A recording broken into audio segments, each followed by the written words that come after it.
Everyone, आज की video में हम कवर करेंगे India's external relations chapter number 4 of your book 2 political science class 12th। इस चैप्टर को इंडियाज फॉरेन पॉलिसी के नाम से भी जाना जाता है।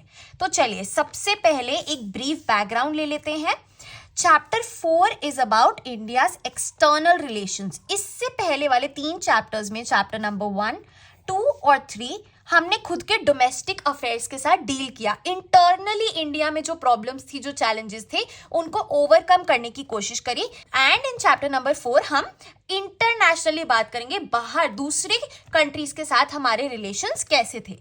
तो chapter number 1 challenges of nation building में हमने चैलेंज नंबर 1 को इन डेप्थ स्टडी किया, which was to accommodate unity with diversity. तो यूनिटी भी हो इंडिया में और साथ ही साथ डाइवर्सिटी भी हो। This was our first challenge. फिर challenge number 2 which was to establish democracy, उसको हमने चैप्टर नंबर 2 में इन डेप्थ स्टडी किया।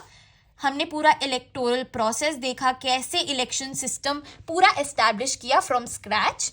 एंड हमारा चैलेंज नंबर 3 हमने चैप्टर नंबर 3 में कवर किया, which was economic development and well-being of all. So after analyzing all the 3 challenges, कैसे हमने उनको overcome किया, क्या क्या system establish करे, अब हम चलेंगे अपने external affairs पे। तो चलिए इसमें सबसे main topics हमारे क्या क्या हैं। International context that shaped India's external relations। उस टाइम इंटरनेशनली वर्ल्ड वाइड क्या सिचुएशन चल रही थी, क्या बैकग्राउंड था, उसको समझेंगे। The operational principles that informed the countries foreign policy, कौन से वो प्रिंसिपल्स हैं, कौन से आइडियल्स हैं जिनको ध्यान में रख के हमने अपनी फॉरेन पॉलिसी फ्रेम करी। And India's relations with number 1 China and number 2 Pakistan. And then finally the evolution of India's nuclear policy. ये सारे टॉपिक्स इस चैप्टर में कवर्ड है and we'll be analyzing all of them. Similarly आप भी अपनी NCERT और अपने नोट्स को साथ में रखिए, साथ ही साथ नोट्स बनाते जाइए। ये सारे नोट्स मैंने एनसीईआरटी से ही फ्रेम करे हैं। I will be teaching you from these notes, जो इसको रीड करने के बाद ही बनाए गए हैं, राइट। तो चलिए शुरू करते हैं। बात हो रही है इंटरनेशनल कॉन्टेक्स्ट की, कि भैया क्या बैकग्राउंड था वर्ल्ड में, पूरा वर्ल्ड देखेंगे क्या चल रहा था उस टाइम, ताकि हमें समझ में आए कि हमने ऐसी फॉरेन पॉलिसी क्यों अडॉप्ट करी। तो as we all know, India was born in 1947, आजाद हुई, राइट। तो India was born in a trying and challenging situation. Trying कैसे भैया, हमें बहुत सारे चैलेंजेस को ओवरकम करना था, शुरू से अपनी कंट्री को चलाना था, शुरू से सब कुछ एस्टैब्लिश करना था।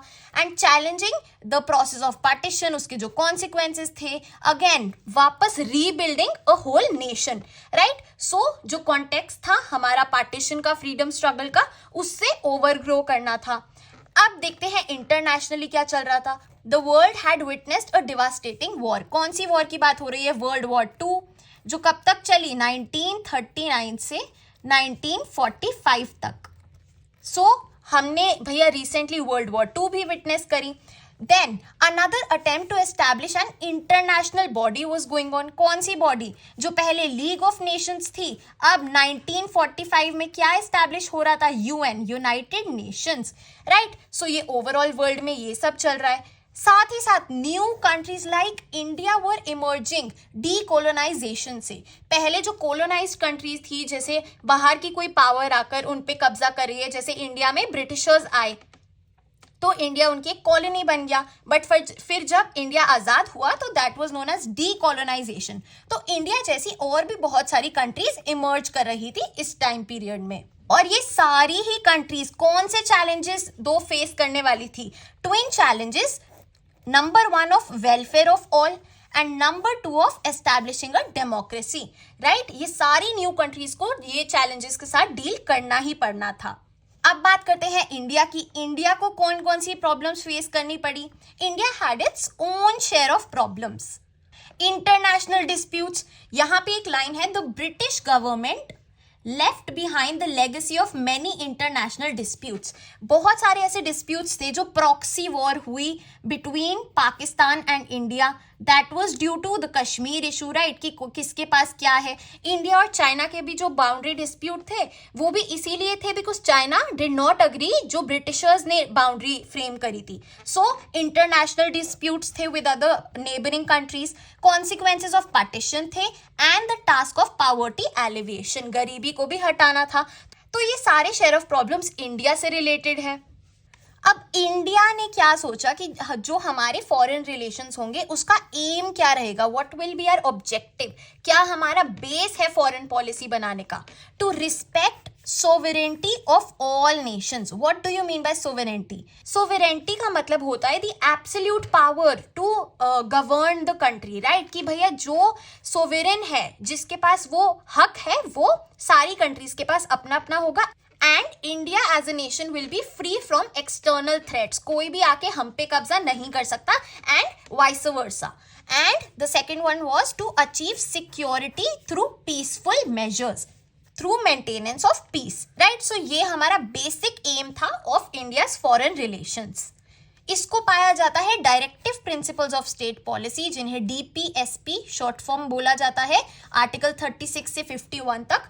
आर्टिकल 51 में under promotion of international peace and security ये वाला क्लॉज मेंशन्ड है, हमारी बुक में भी गिवन है, यहाँ पे द कॉन्स्टिट्यूशनल प्रिंसिपल्स में you can read it out.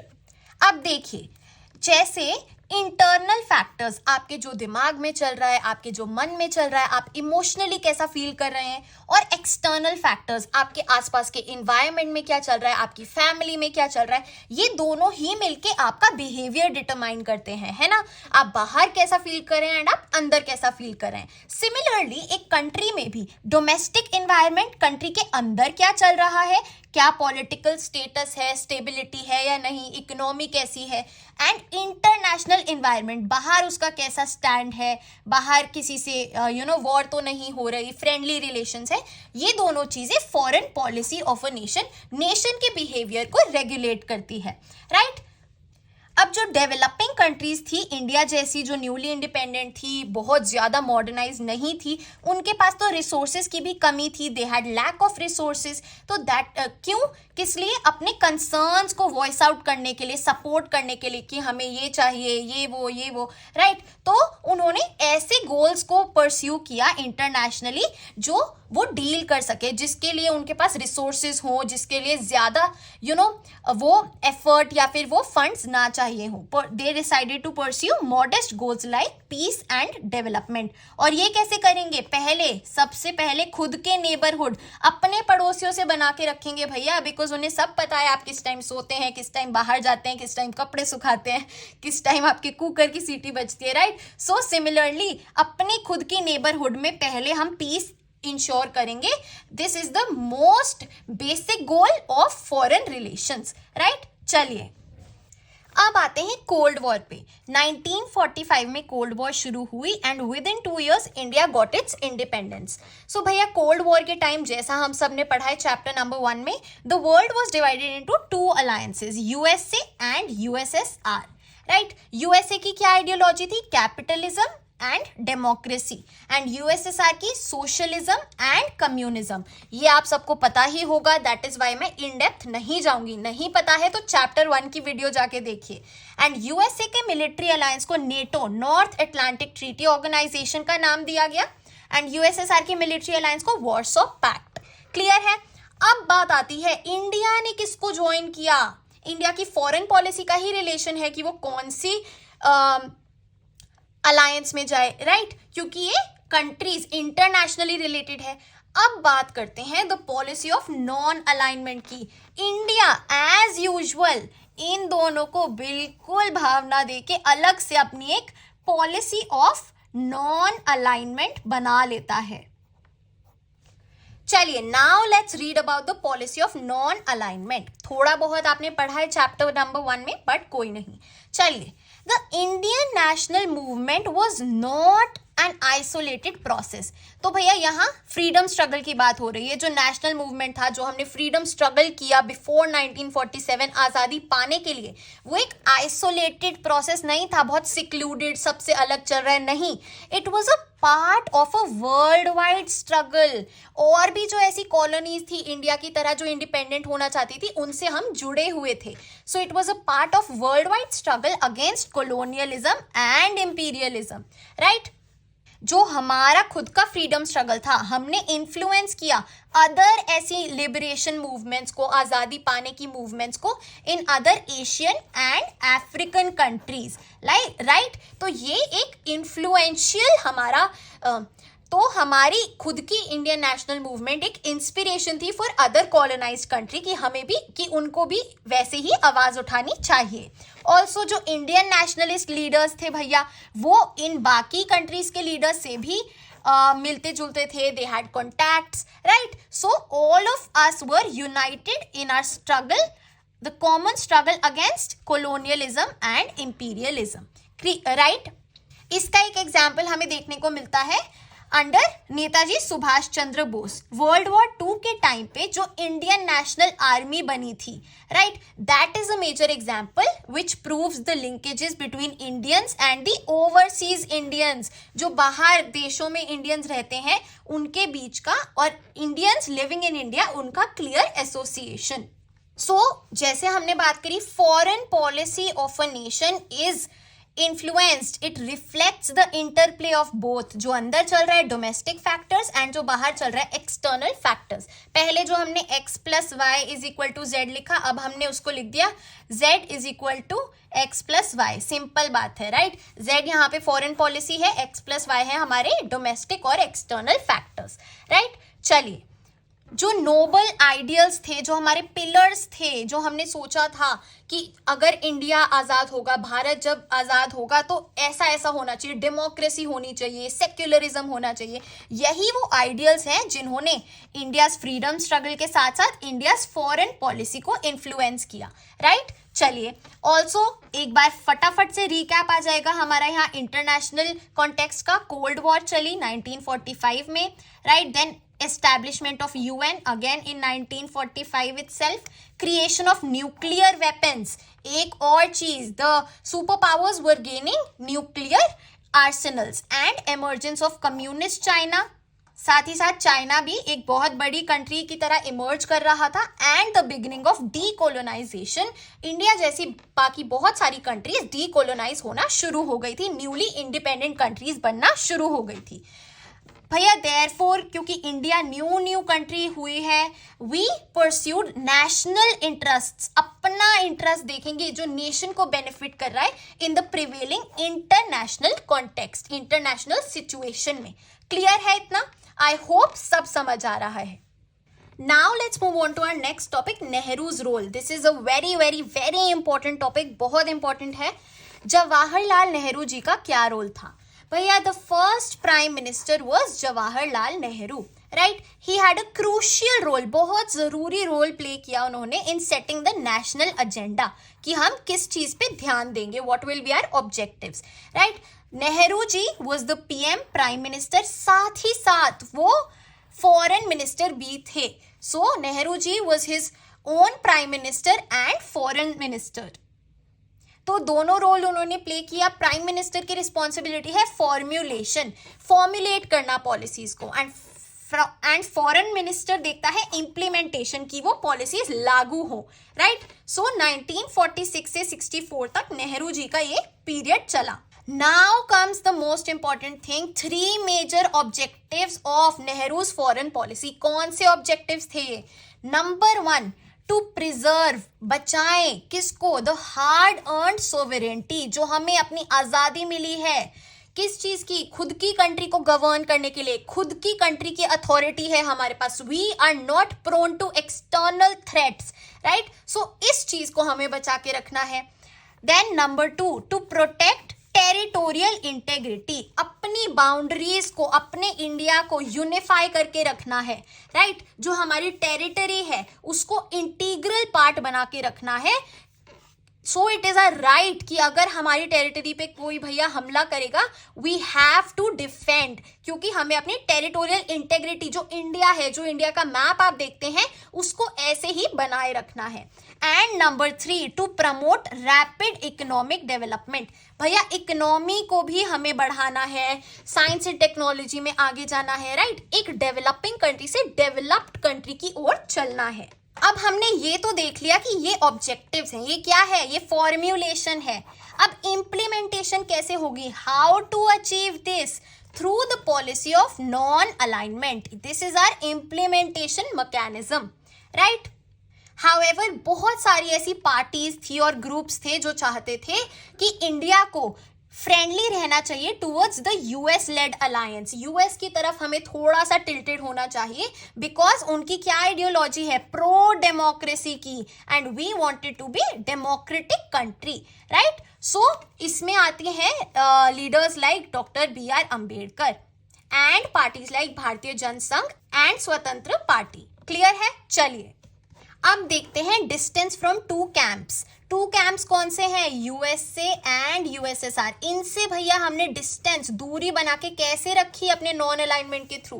देखिए, foreign policy of independent India aimed at, क्या एम था हमारा, to have a peaceful world, कि सब मिलजुल के रहें, राइट, पीस हो, थ्रू नॉन अलाइनमेंट। कैसे इंप्लीमेंटेशन, नॉन अलाइनमेंट के through, by reducing cold war tensions. ये दो जो कैंप्स हैं इनमें भी भैया थोड़ी फ्रेंडशिप एस्टैब्लिश हो जाए, पीस प्रिवेल हो, by contributing human resources to UN peacekeeping operations। United Nations में भी आपको कंट्रीब्यूट करना पड़ता है, चाहे वो इकोनॉमिक कंट्रीब्यूशन हो, राइट, आपके आइडियाज हो, आपके फॉर्मुलेशन हो कि कैसी चीजें कर सकते हैं for implementing peace. So peace keeping operations में भी यूएन को सपोर्ट करना, right. So this was India's foreign policy, जो उनका एम था।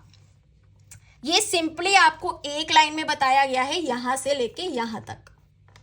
क्लियर है? आगे चलते हैं। According to India, non alignment was the ideal foreign policy approach. ये एकदम बेस्ट, द आइडियल अप्रोच जैसी होनी चाहिए वो थी। However, इंडिया को ऑब्वियसली डिफिकल्टी होती थी in balancing this act of neutrality, right. हमेशा परफेक्ट बैलेंस नहीं हो पाता था। फॉर एग्जाम्पल 1956 में जब ब्रिटेन ने इजिप्ट पे अटैक किया तो India lead the world protest, India ने बहुत आवाज उठाई। हाउएवर जब यूएसएसआर ने हंगरी को इन्वेड किया, उसको कैप्चर किया, इंडिया रिमेन्ड साइलेंट। तो बहुत सारे ऐसे इंस्टेंसेस हैं जहां पे लगता है दैट इंडिया इज टिल्टेड या फिर बायस है, न्यूट्रल नहीं है, बट ऐसे भी एग्जाम्पल्स हैं जहां पे इंडिया ने एक फर्म स्टैंड लिया है एंड दोनों ही ब्लॉक से मदद भी ली है और उनको पीस एस्टैब्लिश करने में हेल्प भी की है। अब भैया India was convincing other developing countries, जो इंडिया की तरह बाकी न्यूली डीकोलोनाइज्ड कंट्रीज थी, कि भैया you should join the non alignment movement because that is the best for you, right. तभी भैया पाकिस्तान ने यूएस लेड ब्लॉक को ज्वाइन कर लिया। So US led alliance was accompanied by Pakistan. अब यहाँ पे यूएस और इंडिया की थोड़ी जो रिलेशंस होते हैं वो अनहैप्पी हो जाते हैं, जो स्टेबिलिटी थी वो लूज हो जाती है कि पाकिस्तान ने तो ज्वाइन कर लिया है, why are you not joining. अब जहां पाकिस्तान है ऐसा समझा जाता है इंडिया तो ऑपोजिट ही होगी, राइट। सो ऐसा भी आगे बोला गया that India was more inclined towards USSR. जैसे हमने chapter number 3 planning and development में पढ़ा, जो हमारे 5 ईयर प्लान्स थे उसमें हमने इंपोर्ट्स पे भी टैरिफ्स लगा दिए थे to protect the domestic industries, right. So ये जो इंपोर्ट सब्सटीट्यूशन, इंपोर्ट को सब्सटीट्यूट किया जाए, राइट, अपना खुद ही इंडिया में मैन्युफैक्चरिंग की जाए, इससे क्या हुआ, जो हमारा इकोनॉमिक इंटरैक्शन था, कैसे, ट्रेड के through from the other countries, from the international arena, वो लिमिट हो गया। तो हमारा इंटरैक्शन वैसे ही बहुत कम हो गया, because trade is a very very I would say important factor in the relations of two countries. अब हम चलते हैं एफ्रो एशियन यूनिटी में। एफ्रो एशियन यूनिटी, अफ्रीका और एशिया की यूनिटी। चलिए, Nehru's era was marked by establishment of contacts between India and other newly independent states of Asia as well as Africa. बहुत simple भाषा है, right? चलिए, Nehru was a firm supporter of Asian unity, कि जो भी Asia में countries हैं उन सबको मिलजुल के रहना चाहिए. इनिशिएटिव्स की बात करते हैं एशियन यूनिटी को लेके. The Asian relations conference was held in March 1947. यहाँ पे आप देख सकते हैं, under Nehru's leadership India convened the Asian relations conference in March 1947, 5 months ahead of attaining independence. फिर भैया India also helped Indonesia's freedom struggle from the Dutch. हमने उनकी भी मदद करी by convening the international conference in 1949. ये मैंने पॉइंट्स में इसीलिए लिखा है ताकि it is easier for you to memorize. Then India was a staunch supporter of decolonization process and opposed racism. जैसे हमने बात करी, इंडिया क्या चाहती थी, बाकी जो कंट्रीज है जो कोलोनाइज्ड है, जो एक सुपीरियर कंट्री की कॉलोनी बन के रह गई हैं, उनको भी इंडिपेंडेंस मिलनी चाहिए and they should fight for it. And racism की अगर हम बात करें, इसका एग्जाम्पल है स्पेशली अपार्थाइड इन साउथ अफ्रीका, राइट? चलिए, Afro Asian conference, very important. Afro Asian conference जो कि बैंडंग सिटी ऑफ इंडोनेशिया में हुई इन 1955. इसी से बैंडंग कॉन्फ्रेंस हुआ which led to the establishment of NAM, north alignment movement, जो हमने चैप्टर नंबर 1 में पढ़ा. What were the 5 countries, 5 founding members of NAM हमने पढ़ा है, और उनके लीडर्स का भी आप नाम बताएंगे. One of him was Jawaharlal Nehru, right? And first summit of NAM कहाँ पे हुआ? Belgrade in September 1961. ये सारा आपको मेमोराइज करना पड़ेगा. Now let's move on to our relations with China. Peace and conflict with China, very very very important. China या फिर पाकिस्तान में से एक पे तो आंसर आता ही आता है. चलिए, so peace and conflict with China. पहले peace की बात करेंगे, फिर conflict की बात करेंगे. तो भैया चाइना और इंडिया की रिलेशनशिप ना दोस्ती से शुरू हुई. Relationship of India and China begins on a friendly note. यहाँ पे आप देखेंगे इंडिया ने कैसे सपोर्ट किया चाइना को. चाइनीज रेवोल्यूशन जब हुआ in 1949, India was one of the first governments to recognise their communist government. हमने भैया उन्हें रिकॉग्निशन भी दिया सबसे पहले. Nehru supported China. However other colleagues of Nehru, for example Vallabh bhai Patel ji, they were worried about Chinese aggression in near future. उन्होंने कहा भाई अभी भी सोच लो, कुछ भी हो सकता है, क्या पता वही हम पे बाद में हमला कर ले, हम पे हमला कर दे. However Nehru ji said it is exceedingly unlikely. अरे हो ही नहीं सकता यार, बहुत मतलब नेक्स्ट टू इम्पॉसिबल है. बट जहां पे ट्रस्ट किया वहीं पे आगे देखेंगे क्या हुआ, राइट? एंड इसी कारण से इंडो चाइना बॉर्डर पे पैरामिलिट्री फोर्सेस थी and not the Indian army.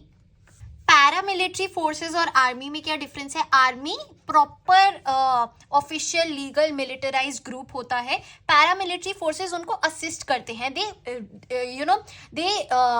Act like the military man, but वो स्पेशलाइज्ड नहीं होते उस कॉन्टेक्स्ट में, राइट? सो यहाँ पे भैया बॉर्डर तक पे सेफ गार्डिंग नहीं थी. Paramilitary forces just for the sake of it लगाए हुए थे.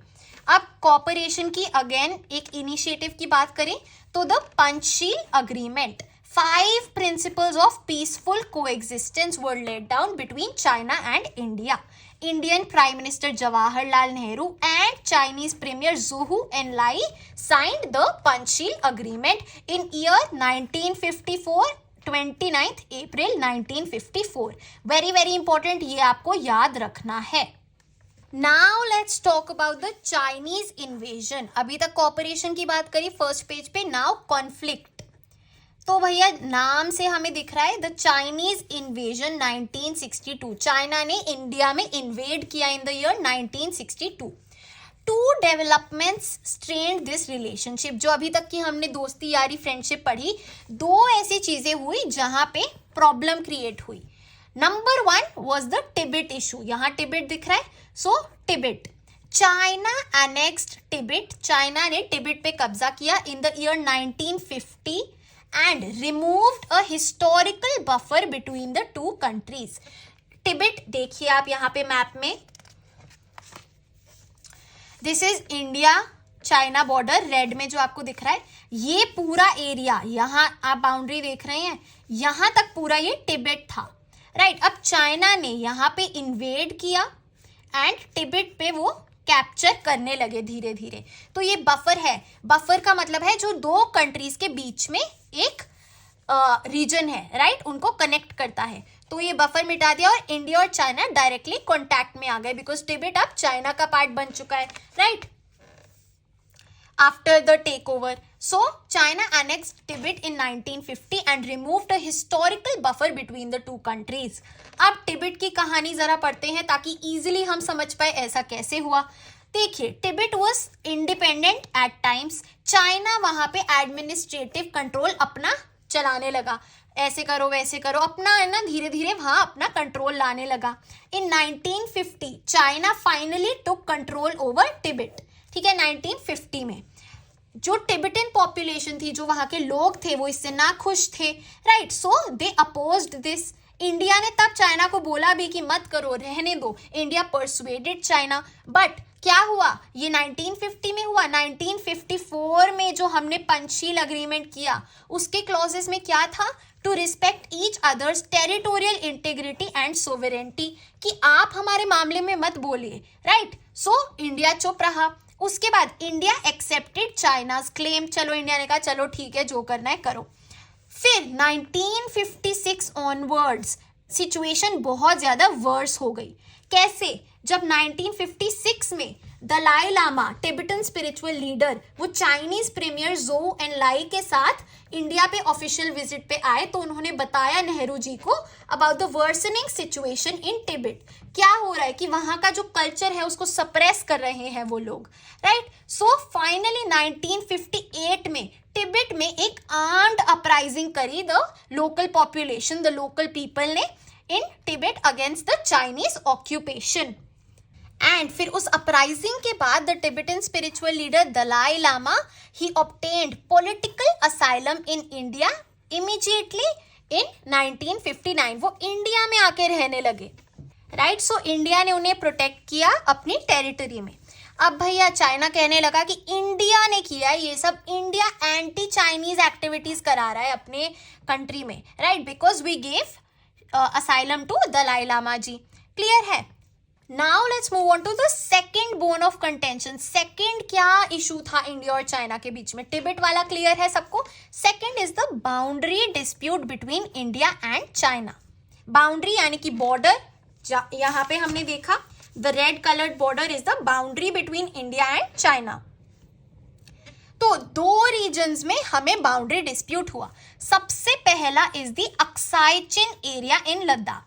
यहां पे आप देख सकते हैं अक्साई चिन लिखा हुआ है, so this is the Aksai Chin area in Ladakh. Clear है। And the second one is Arunachal Pradesh, also known as North East Frontier Agency, तब, राइट, तो तब का नॉर्थ ईस्ट फ्रंटियर एजेंसी। यहां आप देखते हैं ये जो पूरा बॉर्डर है रेड वाला, ये अरुणाचल प्रदेश से कॉन्टैक्ट में है, राइट, सो यहां पूरा एरिया एंड ये वाला, सो western and eastern boundaries.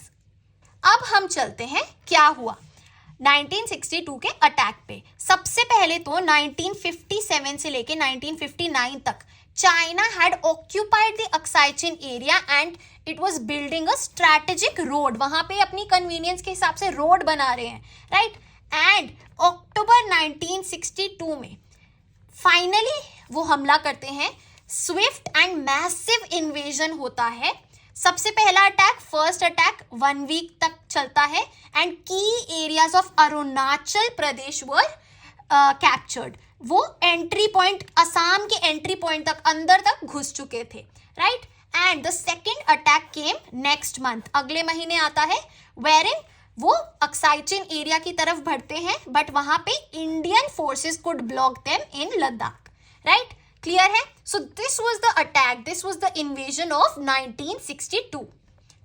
However end में finally China unilateral ceasefire कर देता है, यानी कि हैंड्स अप सरेंडर कर देता है अपनी तरफ से। ये पूरा सीन किस लिए था? To showcase their power, their influence, कि हम कुछ भी कर सकते हैं, right? This is to show the supremacy of the country, their military ability, right, their power to control their neighbours as they wish. So unilateral ceasefire हो जाता है एंड दे बैक ऑफ। अब हम चलते हैं consequences पे। यहां से इस पैराग्राफ से हमारे कॉन्सिक्वेंसेस शुरू होते हैं। क्या हुआ इम्पैक्ट ऑन इंडिया? ध्यान से देखिए। The China war of 1962 dented India's image at home and abroad. वो जो इंटरनल और एक्सटर्नल पढ़ा था ना, दोनों में ही दाग लगा दिया इंडिया की इमेज पे। कैसे भैया? बिकॉज इंडिया ने तो क्या किया था? ब्लाइंड ट्रस्ट किया था, right? So India approached US, the Britishers, the Americans and UK, the Britishers for military assistance. उनसे मिलिट्री एड ली, मिलिट्री हेल्प मांगी, एंड यूएसएसआर इस पूरी सिचुएशन में न्यूट्रल रहा। USSR remained neutral during the conflict. However इस conflict के बाद India में एक सेंस ऑफ नेशनल ह्यूमिलिएशन, कि भैया हमें सबके सामने ह्यूमिलिएट किया गया हमारी अच्छाई के लिए, sense of national humiliation feel हुआ, और साथ ही साथ एक स्पिरिट ऑफ नेशनलिज्म भी जागरूक हुई, राइट? कि हम कुछ करके दिखाएंगे, अब तो चेंज करना है, अब तो प्रूव करना ही करना है, राइट? इम्पैक्ट देखिए, some of the top army commanders either resigned or were retired.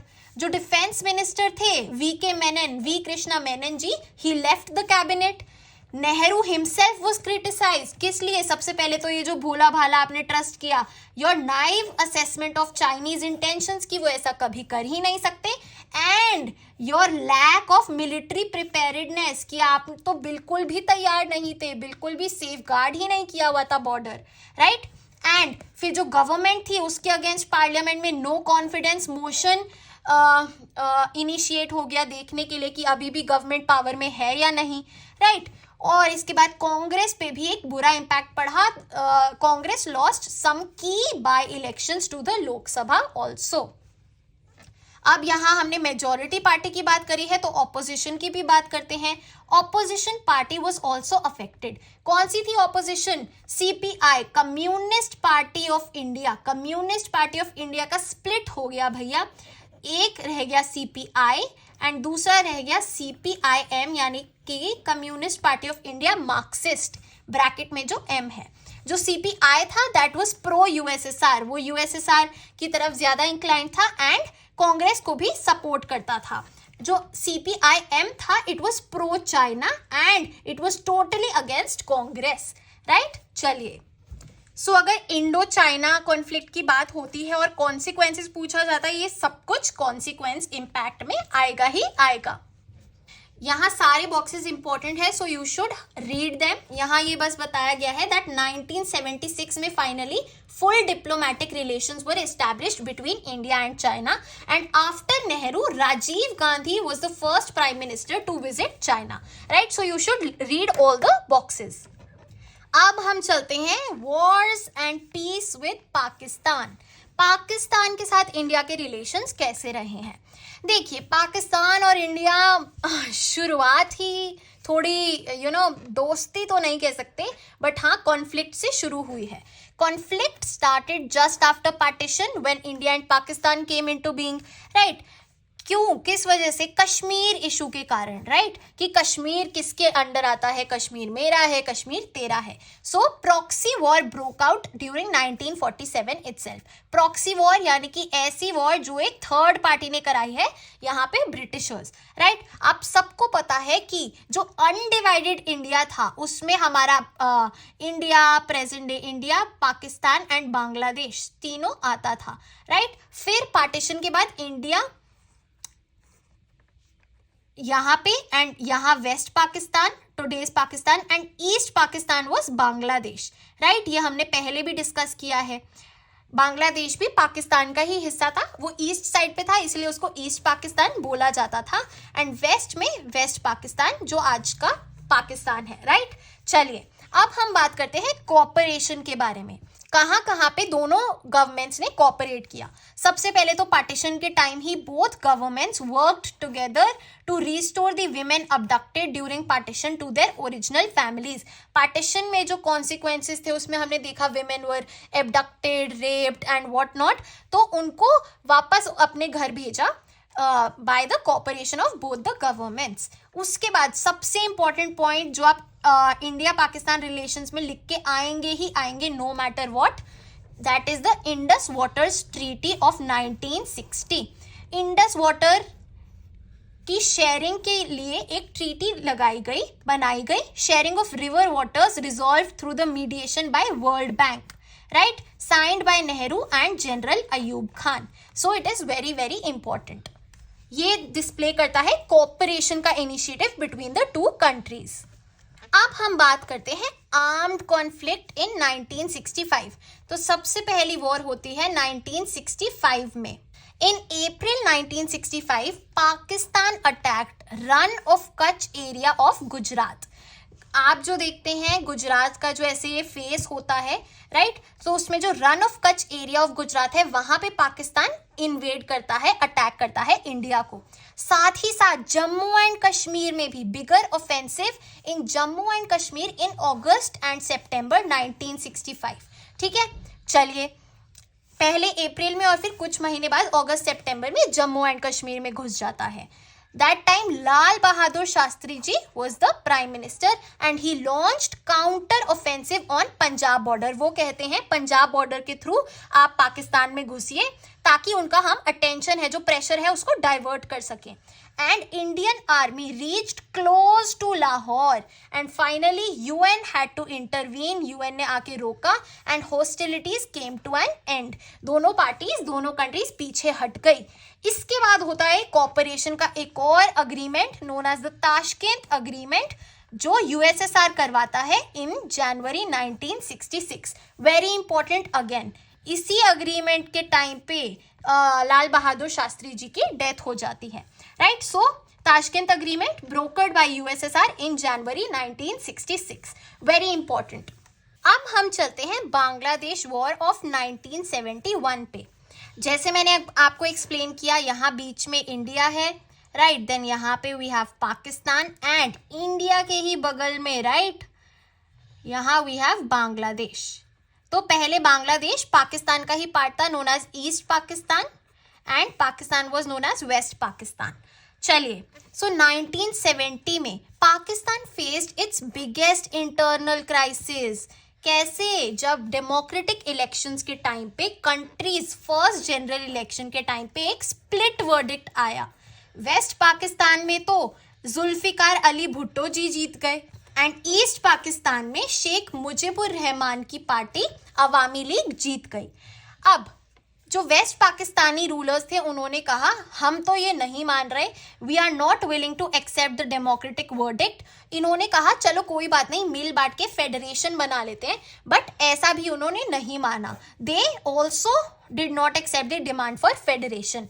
अब ऐसा रिजल्ट क्यों आया था? क्योंकि जो ईस्ट पाकिस्तान के लोग थे उनको फील होता था that the west Pakistani leaders consider them as second class citizens, उनके साथ बहुत बुरा बिहेवियर करते थे। सो उन्होंने वोट किया इन प्रोटेस्ट, क्योंकि जो यहाँ की पॉपुलेशन थी दैट वाज बंगाली, राइट। तो ये सीन हमारा शुरू हुआ। फिर after not accepting the results in early 1971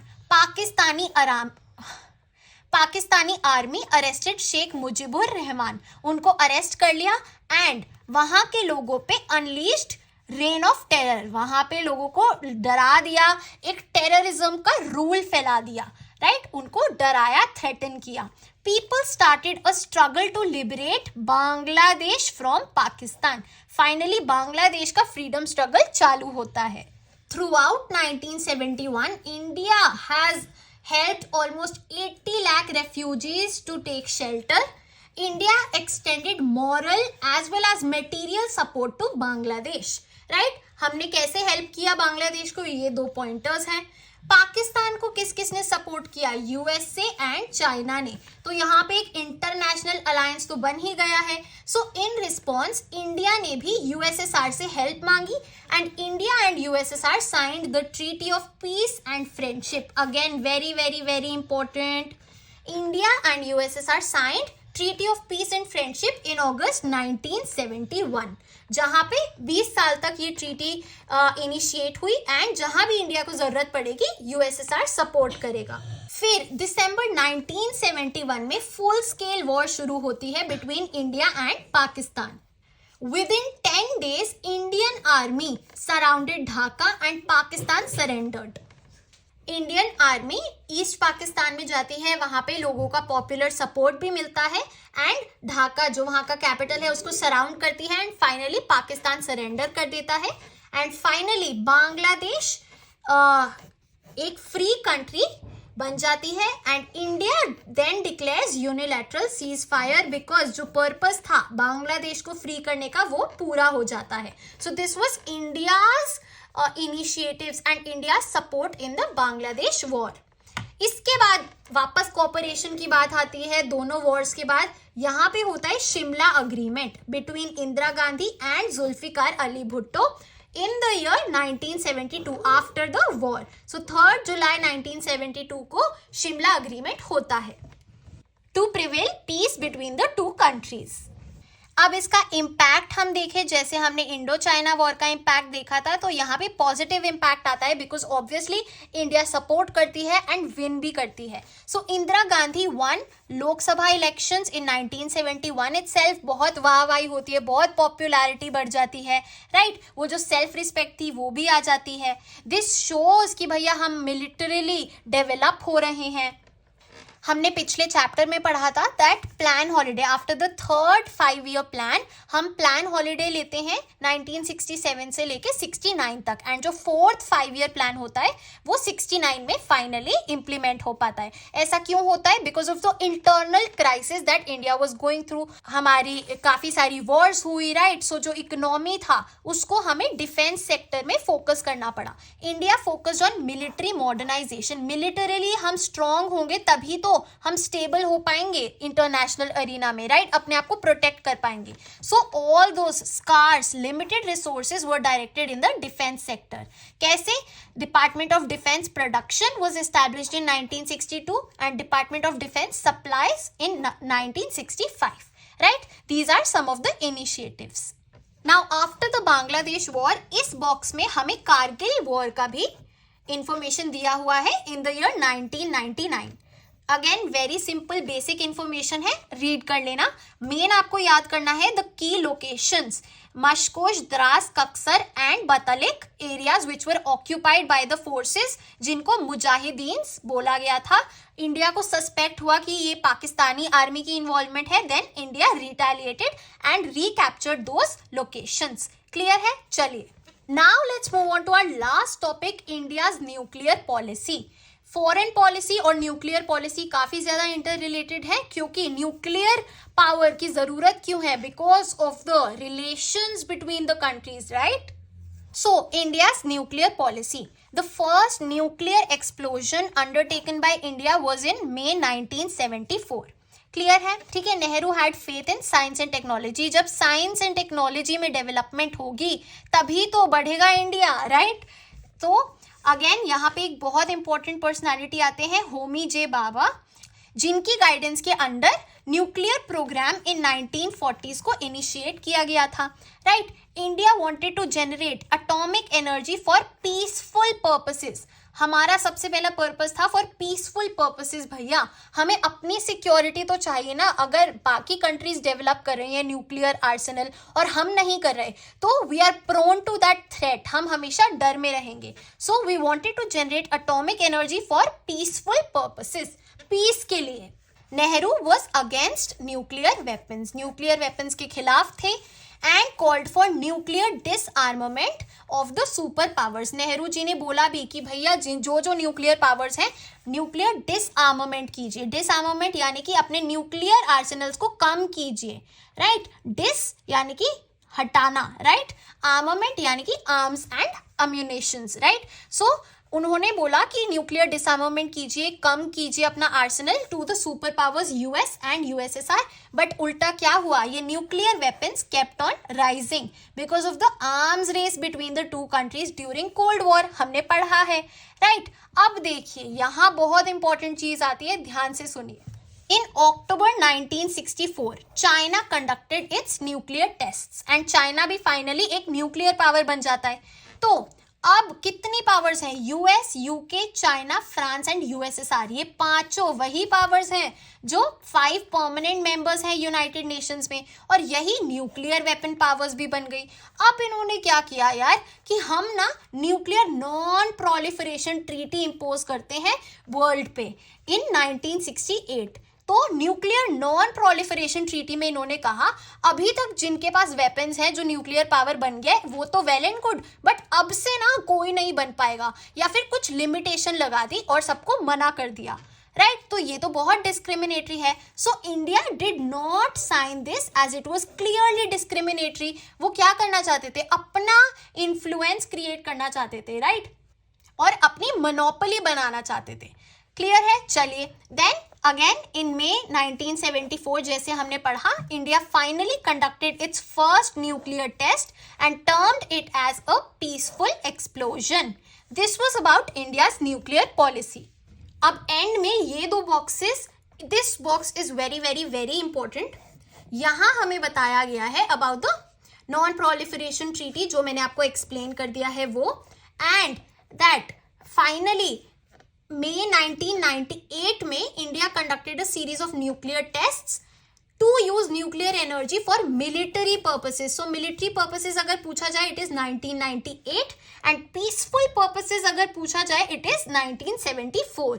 clear है। ऑल्सो यहाँ पे इंडिया की जो नो फर्स्ट यूज पॉलिसी है कि हम पहले किसी पे अटैक नहीं करेंगे, न्यूक्लियर अटैक, हम अपने डिफेंस के लिए न्यूक्लियर आर्सेनल इकट्ठा कर रहे हैं, right. So no first use policy. So this was about our chapter 4 India's external relations. हमने हर एक टॉपिक अच्छे से स्टडी किया है। I would recommend you to read the NCERT along with the notes. पहले एक आप पैराग्राफ रीड कीजिए, फिर एक्सप्लेनेशन सुनिए, फिर खुद के नोट्स बनाइए, तब जाके आपका ये पूरा चैप्टर एकदम अच्छे से हो जाएगा cover. And you can also just expand these notes जो मैंने आपको दिखाए into your answers. So guys, that is it for chapter number 4. I hope you liked it, and if you did, please like, share and subscribe to the channel. You are at Humanities. Happy learning. I'll see you in the next video.